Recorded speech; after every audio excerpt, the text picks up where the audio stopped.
dari kelompok 4 akan menjelaskan materi tentang Expectation Violation Theory. Sebelumnya, perkenalkan saya Diana Wangulan, NIM 1830300. Teori ini dicetuskan oleh Jude Burgon, tradisi sosiopsikologi, konteksnya intrapersonal dan interpersonal. Expectation Violation Theory ini terkait dengan struktur dari pesan nonverbal.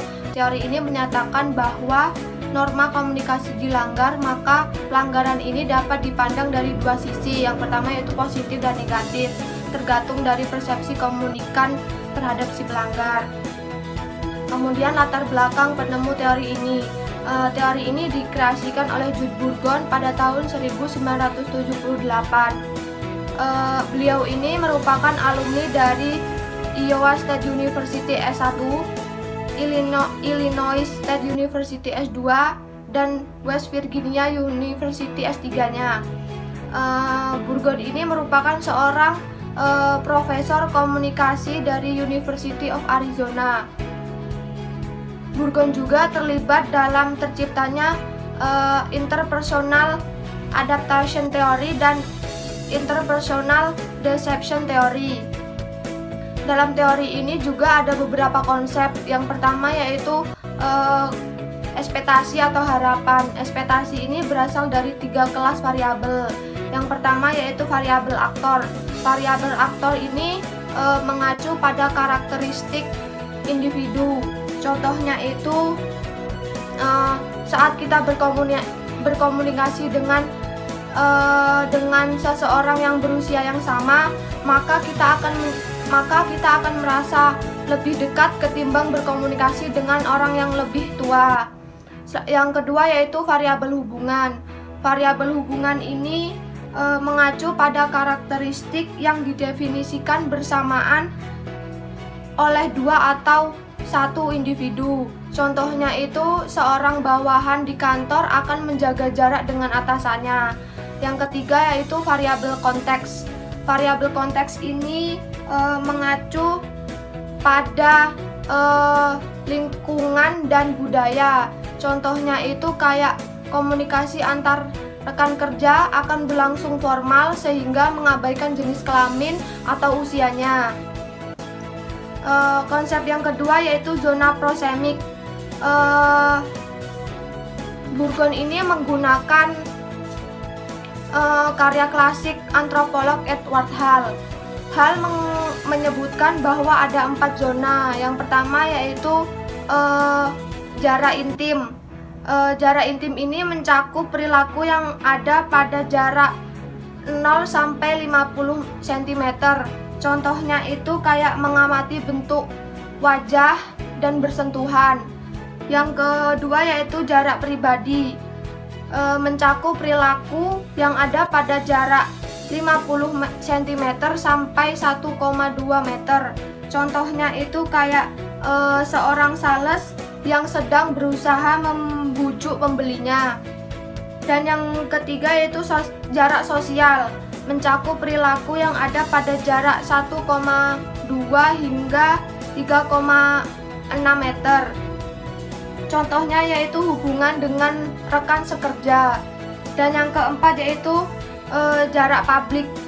Jarak yang mencakup melampaui 3,6 meter. Contohnya itu diskusi di kelas antara guru dan siswa. Sekian dari saya, materi selanjutnya akan dijelaskan oleh teman saya. Oke, di sini saya akan melanjutkan penjelasan dari yang setelah dijelaskan beberapa teman saya tadi, yaitu yang pertama, selanjutnya ada threat threshold, yaitu yang mana batas ancaman. Jadi jika terjadi pelanggaran terhadap ekspektasi yang bersifat negatif, seseorang akan menentukan batas ancaman sendiri. Terus batasan ancaman ini didefinisikan Burgon sebagai jarak di mana seseorang berinteraksi menggunakan ketidaknyamanan fisik dan psikologi dengan kehadiran orang lain. Selanjutnya ada valensi pelanggaran. Para komunikator berusaha untuk menginterpretasikan makna dari sebuah pelanggaran dan memutuskan apakah mereka menyukainya atau tidak, gitu ya. Oke, selanjutnya di dalam teori ini terdapat 3 asumsi, yang mana asumsi itu dibagi jadi 3 kan. Yang pertama tuh ekspektasi mendorong interaksi manusia. Yang kedua, harapan untuk perilaku manusia dipelajari. Yang ketiga, orang membuat prediksi tentang perilaku nonverbal. Jadi penjelasannya dari asumsi-asumsi ini, yang pertama itu harapan untuk perilaku manusia dipelajari.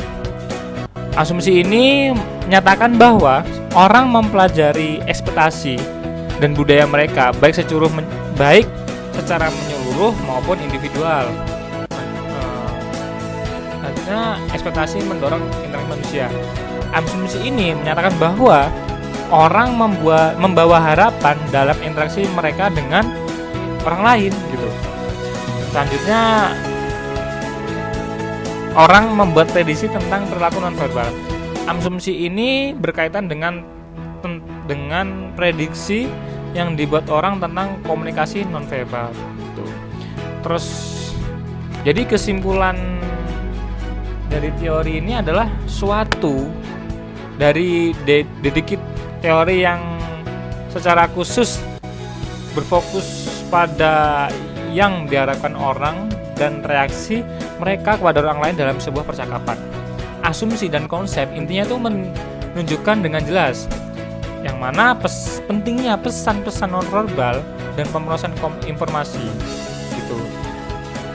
Teori ini juga meningkatkan kepemahaman kita akan bagaimana harapan mempengaruhi jarak dalam percakapan.